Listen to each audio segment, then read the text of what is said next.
ಶ್ರೀ ಬಸವೇಶ್ವರ ಬಾಲಸೇವಾ ಕಲಾವಿದರ ಸಂಘ ರೀ ನನ್ನ ಕತ್ತಿ ಇವರು ಅರ್ಪಿಸುವ ಸುಂದರ ರೌದ್ರಮಯ ಸಾಮಾಜಿಕ ನಾಟಕ ರೈತನ ಕತ್ತು ಭೂಮಿಗೆ ಬಿದ್ದು ಅರ್ಥಾತ್ ಅಣ್ಣ ಹಾಕುವ ಕೈಗೆ ಕಣ್ಣು ಹಾಕಿದ ಸರ್ಕಾರ ಪಾತ್ರ ಪರಿಚಯ ಪಾಟೀಲ್ ಮಾಂತೇಶ್ ನರಸಿಂಹ ಮಲ್ಲಿಕಾರ್ಜುನ್ ಉರ್ಗೆ ಶಂಕರಣ್ಣ ಕುಮಾರ್ ಕಾನಪುರ್ ಭದ್ರ ಹನುಮಂತ ಕೈಲಾಸ ಜಗದೀಶ ಶ್ರೀನಿವಾಸ್ ಹೊಸಕೋಟೆ ಮಿಥಾಯ್ ಪುಂಡಲೀಕ್ ಕಲ್ಯಾಣಮಲ್ ಕುಲಕರ್ಣಿ ಸೇನು ಕೋಡಿಕಟ್ಟಿ ಗೋವಿಂದ ವಿಠಲ ಸಾವಳಿ ಗೋಪಾಲ್ ಬಸವರಾಜ್ ಗೋಡಿಕಟ್ಟಿ ಸ್ತ್ರೀ ಪಾತ್ರ ಲಲಿತಾ ಮಾಲಾ ಲೋಕಾಪುರ್ ಭಾನುಪ್ರಿಯ ಸಿರೋಡ್ ರುಕು ಲಕ್ಷ್ಮಿ ಸಿರೋಡ್ ಸುಗಮ್ ಶಾಂತರಾಗಿರಿ. नरसार्दूला कर्तव्यं दैवमाह्निकम् उत्तिष्ठोत्तिष्ठ गोविन्द उत्तिष्ठ गरुडध्वज उत्तिष्ठ कमलाकान्ता त्रैलोक्यं मङ्गलं कुरु कौसल्या सुप्रजा रामपूर्वा सन्ध्या प्रवर्तते उत्तिष्ठ नरसार्दूला कर्तव्यं दैवमाह्निकम् उत्तिष्ठोत्तिष्ठ गोविन्द उत्तिष्ठ गरुडध्वज उत्तिष्ठ कमलाकान्ता त्रैलोक्यं मङ्गलं कुरु कौसल्या सुप्रजा रामपूर्वा सन्ध्या प्रवर्तते उत्तिष्ठ नरसार्दूला कर्तव्यं दैवमाह्निकम्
ಪೂಜೆ ಮಾಡುವುದಿಲ್ಲ. ಯಾಕೆಂದ್ರೆ ಭೂತಾಯಿ ವರ್ಷಕ್ಕೊಮ್ಮೆ ನಿನ್ನ ಉಡಿಯಲ್ಲಿ ತುಂಬುವುದು ಈ ನಮ್ಮ ಸಂಪ್ರದಾಯ. ರೈತ ನಿನ್ನ ಪಾಲು ನಿನ್ನ ಭೂಮಿಯಲ್ಲಿ ಎಷ್ಟೇ ಕಷ್ಟಪಟ್ಟು ದುಡಿದ್ರು ಕೂಡ ಅವರಿಗೆ ಬೆಳೆದ ಬೆಳೆಗೆ ಸರಿಯಾಗಿ ಹಣ ದೊರಕ್ತಾ ಇಲ್ಲ. ಅದಕ್ಕೋಸ್ಕರವಾಗಿ ಎಷ್ಟೋ ಜನರು ರೈತರು ಆತ್ಮಹತ್ಯೆ ಮಾಡಿಕೊಂಡು ಸತ್ತು ಹೋಗುತ್ತಿದ್ದಾರೆ ತಾಯಿ, ಸತ್ತು ಹೋಗುತ್ತಿದ್ದಾರೆ. ನಾನು ನಿನಗೆ ಬೇಡಿಕೊಳ್ಳುವುದು ಒಂದೇ ಒಂದು ತಾಯಿ, ನನ್ನ ಪತಿದೇವರು ಕೂಡ ಈ ನಿನ್ನ ಮಡಲಿನಲ್ಲಿ ಸಾಕಷ್ಟು ಕಷ್ಟಪಟ್ಟು ದುಡಿಯುತ್ತಿದ್ದಾರೆ. ಅದು ನನ್ನ ಮೈದುನರಿಗೋಸ್ಕರವಾಗಿ ದುಡಿಯುತ್ತಿರುವ ನನ್ನ ಪತಿದೇವರಿಗೆ ಹಾಗೂ ನನ್ನ ಮೈದುನರಿಗೆ ಯಾವುದೇ ರೀತಿ ತೊಂದರೆ ಬಾರದ ಹಾಗೆ ಕಾಪಾಡಿ ನಮ್ಮ ಎಲ್ಲರನ್ನು ರಕ್ಷಿಸು ತಾಯಿ, ರಕ್ಷಿಸು.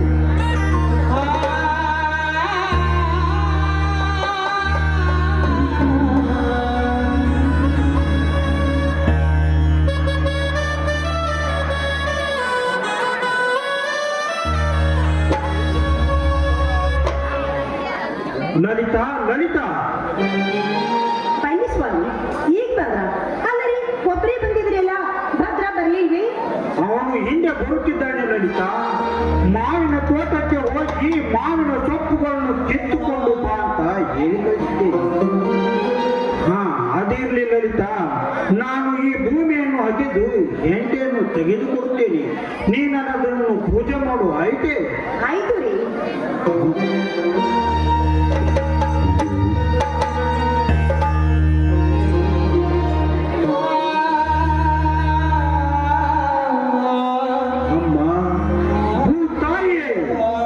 ನಿನ್ನಲ್ಲಿ ನಂಬಿಕೊಂಡಿರುವ ಈ ರೈತರಿಗೆ ಯಾವ ತೊಂದರೆಯೂ ಬಾರದ ಹಾಗೆ ಚಂದನದ ಬೆಳೆಯನ್ನು ಕೊಟ್ಟು ರೈತರನ್ನು ಆತ್ಮಹತ್ಯೆಯಿಂದ ತಡೆಗಟ್ಟುವ ಬಹಳ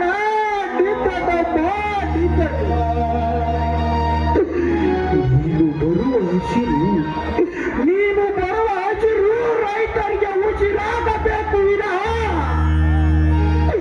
ಆ ಉಸಿರನ್ನೇ ಕಿತ್ತುಕೊಳ್ಳುವ ಹಾಗೆ ಆಗಬಾರದಮ್ಮ, ಆಗಬಾರದು. ಈ ಪ್ರಪಂಚದಲ್ಲಿ ನಿನ್ನನ್ನೇ ನಂಬಿಕೊಂಡು ಎಷ್ಟು ಜನರು ಆತ್ಮಹತ್ಯೆಯನ್ನು ಮಾಡಿಕೊಂಡಿದ್ದಾರೆ. ಇನ್ನು ಎಷ್ಟೋ ಜನರು ನಿನ್ನನ್ನೇ ತ್ಯಜಿಸಿ ಬೇರೆಯವರಿಗೆ ಮಾರಿ ಪಟ್ಟಣವನ್ನು ಸೇರುತ್ತಾರೆ. ಆದರೆ ನಾನು ಮಾತ್ರ ಹಾಗಲ್ಲ. ನಿನ್ನ ಮೇಲೆ ನಂಬಿಕೆಯನ್ನಿಟ್ಟು ಇನ್ನು ಜೀವಿಸುತ್ತಿದ್ದೇನೆ. ಮಣ್ಣಲ್ಲೇ ಹುಟ್ಟಿ ಮಣ್ಣಲ್ಲೇ ಬೆಳೆದು ಇದೇ ಮಣ್ಣಲ್ಲೇ ಹೊಳ್ಳು ತೆಗೆಯಲು ಸಿದ್ಧನಾಗಿ ನಿಂತಿದ್ದೇನೆ. ತಾಯಿ, ಈ ವರ್ಷ ಮುಂಗಾರು ಮಳೆಗೆ ಬಂಗಾರದ ಬೆಳೆಯನ್ನು ಕೊಡುತ್ತಾ ಈ ಬಂಗಾರದ ಬೆಳೆಯನ್ನು ಕೊಡು.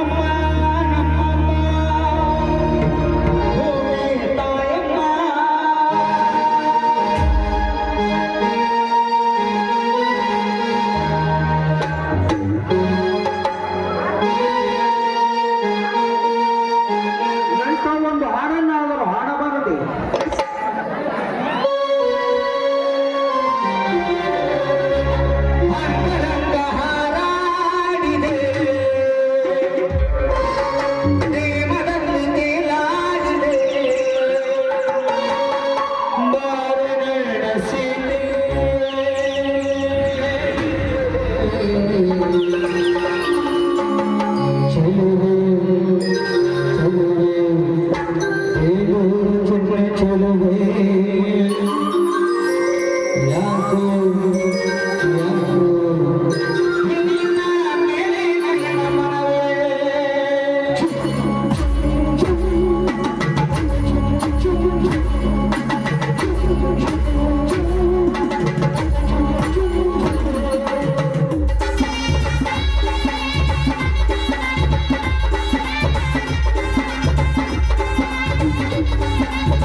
ಅಣ್ಣ ಅತ್ತಿಗೆ ಭಾನುವಾರ ಈಗ ಬಂದ್ಯಾ? ಒಳ್ಳೆ ಸಮಯಕ್ಕೆ ಬಂದಿದ್ಯಾ ಅಂದ್ಮೇಲೆ ಎಲ್ಲರೂ ಸೇರಿ ಒಟ್ಟಿಗೆ ಪೂಜೆ ಮಾಡಿದ್ರಾಯ್ತು. ಆಯ್ತು ಅತ್ತಿಗೆ.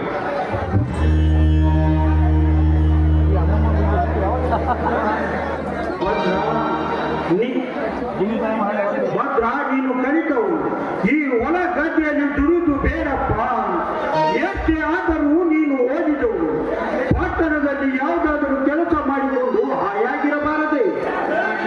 ಏನು ಹೇಳುತ್ತಿರುವೆ ಅಣ್ಣ? ಕಲಿತ ಮಾತ್ರಕ್ಕೆ ನಾವೇನು ಕುಬೇರಗಳಲ್ಲ, ಹಾಗೆ ಕಲಿಯದೆ ಇರುವರು ಸೋಮಾರಿಗಳಲ್ಲ. ಓದಿ ವಿದ್ಯೆಗಿಂತ ಮೇಟಿ ವಿದ್ಯೆ ಲೇಸೆಂದು ನಾನು ನಿಮ್ಮ ಜೊತೆ ಸೇರಿ ಈ ಮೇಟಿ ಹಿಡಿದರೆ ತಪ್ಪೇನಿದೆ ಅಣ್ಣ, ತಪ್ಪೇನಿದೆ? ಹಾಗಲ್ಲ ಭದ್ರ, ಎಷ್ಟೇ ಆದ್ರೂ ನೀನು ಕಲಿತವನು.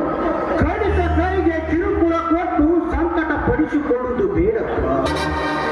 ಬೆನ್ನು ಹಿಡಿಯುವ ಕೈಯಲ್ಲಿ ರೆಂಟ ಹಿಡಿಯುವ ಆಸೆ ನಿನಗೇಕಪ್ಪ, ನಿನಗೇಕೆ? ಅಣ್ಣ ಏನು ಹೇಳುತ್ತಿರುವೆ? ಈ ನಮ್ಮ ನಾಡಿನಲ್ಲಿ ಅದೆಷ್ಟೋ ಕಲಿತ ರೈತ ಮಕ್ಕಳು ಇದೇ ಮಣ್ಣಿನಲ್ಲಿ ದುಡಿಯುತ್ತಿದ್ದಾರೆ. ನಾವು ಕಲಿತವರು ಎಂದು ಮೈಗೆ ಸೆಂಡು ಹಾಕಿಕೊಂಡು ಮಳೆಯಲ್ಲಿ ಅಪ್ಪ ದುಡಿದಿಟ್ಟ ಹಣವನ್ನು ತಮ್ಮ ಜಗಕ್ಕಾಗಿ ಖರ್ಚು ಮಾಡಿ ತಿರುಗಾಡುವ ತಿರುಗನಲ್ಲ ಈ ನಿನ್ನ ತಮ್ಮ. ದೇಶಕ್ಕೆ ಅನ್ನ ಹಾಕುವ ಅನ್ನದಾತನ ಹೊಟ್ಟೆಯಲ್ಲಿ ಹುಟ್ಟಿದ ಮಗನನ್ನ ನಾನು ಅನ್ನದಾತನ ಮಗ. ಯಾರನ್ನೋ ನಂಬಿ ಕೈ ಕೆಳಗೆ ಕೆಲಸ ಮಾಡದೆ ಈ ಭೂತಾಯಿಯನ್ನು ನಂಬಿ ದುಡಿದರೆ ಈ ಭೂತಾಯಿ ಯಾವತ್ತಿಗೂ ಕೈ ಬಿಡುವುದಿಲ್ಲವೆಂದು ಆವತ್ತು ನೀವೇ ಹೇಳಿದ್ದು ಮಾತ್ರ ನನ್ನ. ಹಾಗಲ್ಲ ಭದ್ರ, ಹಾಗಲ್ಲ ಭದ್ರ. ನಾನು ನಿನ್ನ ಹಾಗೆ ಈ ಮಣ್ಣನ್ನು ನಂಬಿಕೊಂಡು ಕಷ್ಟಪಟ್ಟು ಆದರೆ ಏನು ಪ್ರಯೋಜನ? ಮೈ ತುಂಬ ಸಾಲ ಮಾಡಿಕೊಂಡು ಸಾಲ ತೀರದೆ ಹಗಲು ರಾತ್ರಿ ಒದ್ದಾಡುತ್ತಿದ್ದೆ. ನನ್ನ ಹಾಗೆ ಎಷ್ಟೋ ರೈತರು ಸಾಲ ಸೂಲ ಮಾಡಿ ಈ ಭೂತಾಯಿಯ ಹೊರಲಿಗೆ ಸುರಿದು ಸಣ್ಣರಾಗುತ್ತಿದ್ದಾರೆ. ಇನ್ನು ಸಾಲಗಾರ ಕಾಟ ತಾಳದೆ ಎಷ್ಟೋ ರೈತರು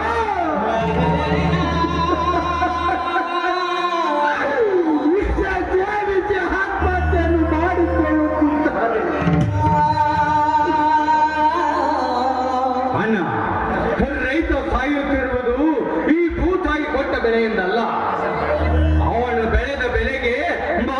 ಮಾರುಕಟ್ಟೆಯಲ್ಲಿ ಸರಿಯಾದ ಬೆಲೆ ಸಿಗದರಿಂದ ಅಣ್ಣ ನಮ್ಮ ರೈತ ಕಷ್ಟಪಟ್ಟು ಬೀಜ ಗೊಬ್ಬರವನ್ನು ತೆಗೆದುಕೊಂಡು ಬಂದರೆ ಅದರಲ್ಲಿಯೂ ಮಿಶ್ರಣ ಮಾಡಿ ರೈತನೇ ರಾಷ್ಟ್ರದ ಬೆನ್ನೆಲುಬೆಂದು ಭಾಷಣ ಬಿಗಿದು ಆ ಬೆನ್ನೆಲುಬೆನ್ನೆ ಮುಗಿಯುತ್ತಿರುವ ಈಗಿನ ಸರ್ಕಾರವೇ ರೈತರ ಆತ್ಮಹತ್ಯೆಗೆ ಮೂಲ ಕಾರಣ.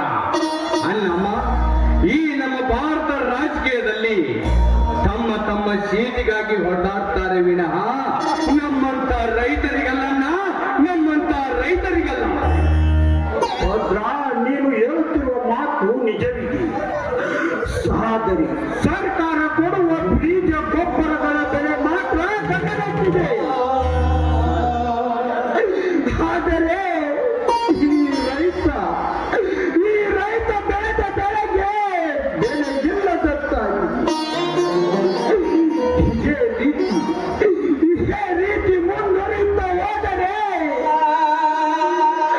ನಮ್ಮಂತ ರೈತರು ಬದುಕುವುದಾದರೂ ಹೇಗೆ? ಹೌದಪ್ಪ, ಈಗಿನ ಕಾಲದಲ್ಲಿ ಬಡ ರೈತರ ಮಕ್ಕಳು ಎಷ್ಟೇ ಓದಿ ವಿದ್ಯಾವಂತರಾದ್ರೂ ಕೂಡ ನೌಕರಿ ಸಿಗದೆ ನಿರುದ್ಯೋಗಿಗಳಾಗಿ ಹಾಗೆ ಅಲಿದಾಡ್ತಾ ಇದ್ದಾರೆ. ಅಂಥದ್ರಲ್ಲಿ ಈ ನಮ್ಮ ಸರ್ಕಾರ ಅಂಥ ನಿರುದ್ಯೋಗಿಗಳನ್ನು ಗುರುತಿಸಿ ಯಾವುದಾದ್ರೂ ಒಂದು ಒಳ್ಳೆ ಕೆಲಸವನ್ನು ಕೊಟ್ಟರೆ ಈ ನಮ್ಮ ದೇಶದಲ್ಲಿ ಬಡತನ ಎನ್ನುವುದನ್ನು ನಾವು ಮುಂದುವರಿಸಬಹುದಲ್ವೇ? ನಿಜ ಅತ್ತಿಗೆಮ್ಮ, ನಿಮ್ಮ ಮಾತು ನಿಜ. ಈಗಿನ ಸರ್ಕಾರವು ನಾವು ಕೊಡುವ ಲಂಚಕ್ಕೆ ಬೆಲೆ ಕೊಡುತ್ತದೆ ವಿನಃ ನಾವು ಕಲಿತ ವಿದ್ಯೆಗಲ್ಲಮ್ಮ, ನಾವು ಕಲಿತ ವಿದ್ಯೆಗಲ್ಲ. ಅಮ್ಮ, ಮುಂದೆ ದುಡ್ಡೇ ದೊಡ್ಡಪ್ಪ, ವಿದ್ಯೆ ಅದರಪ್ಪ. ನಾವು ಈಗಿನ ಸರ್ಕಾರಕ್ಕೆ ದುಡ್ಡೇ ನೆನೆಸುತ್ತದೆ ಅಮ್ಮ, ದುಡ್ಡೇ ನೆನೆಸುತ್ತದೆ. ಹೌದು ಭದ್ರ, ನೀನು ಹೇಳ್ತಿರುವ ಮಾತು ಕೂಡ ಸತ್ಯವಾಗಿದೆ.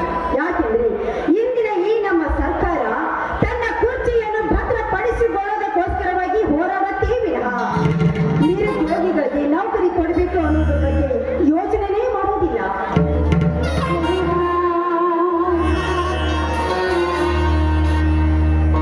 ಹೌದಣ್ಣ, ನೂರರಷ್ಟು ಸತ್ಯವಿದೆಯನ್ನ ನಿನ್ನ ಮಾತು.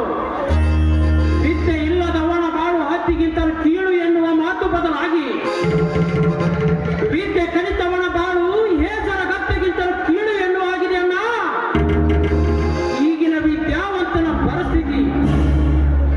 ಅಣ್ಣ, ಹೊಟ್ಟೆಗೆ ಹಿಟ್ಟಿಲ್ಲದಿದ್ದರು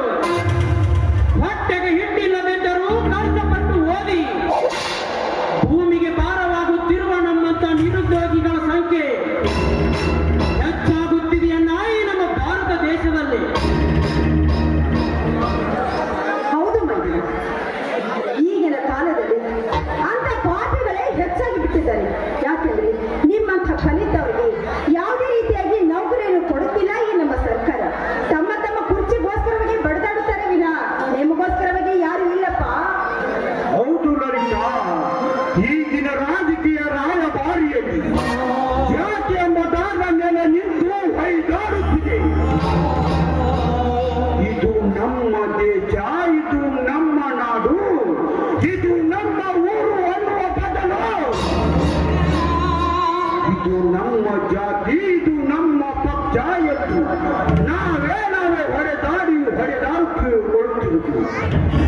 ಇದು ನನ್ನದು ಎಂದು ಬಾಳದಿರಯ್ಯ, ಇದು ನನ್ನದು ಎಂದು ಬಾಳದಿರಯ್ಯ ಎಂದು ಬಸವಣ್ಣರು ಹೇಳಿದ ಮಾತು ಅರಿತು ನಡೆಯಬೇಕು. ಅಲ್ಲ, ಜಾತಿ ಯಾವುದಾದರೇನೋ, ಪಕ್ಷ ಯಾವುದಾದರೇನೋ, ಪಕ್ಷಕ್ಕೆ ನಿಂತ ವ್ಯಕ್ತಿ ನಿಯತ್ತಿದ್ದರೆ ಸಾಕು, ಈ ನಮ್ಮ ದೇಶಕ್ಕೆ ಉಸಿರೇ ಬಂದಂತಾಗುತ್ತದೆ.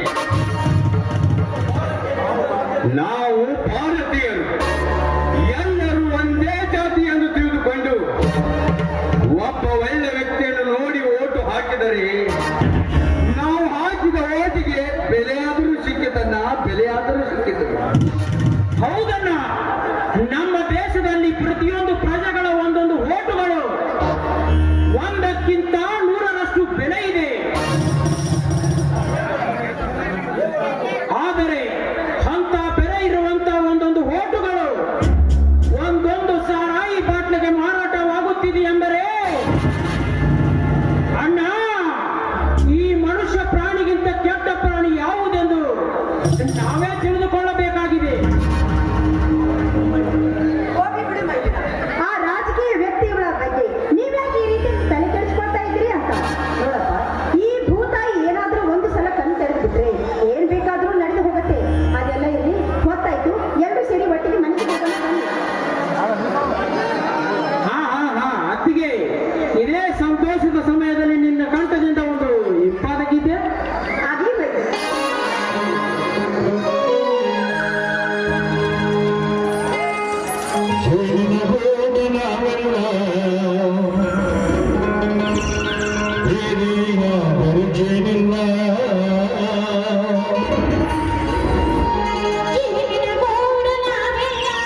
ಹೂವಿನ ದೊರೆಯುವುದೇ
ಕೂಡಿದೆ. ನಿನ್ನಲ್ಲಿ ಸ್ಥಿರವಾಗಿ ಬೇಡಿಕೊಳ್ಳುತ್ತೇನೆ.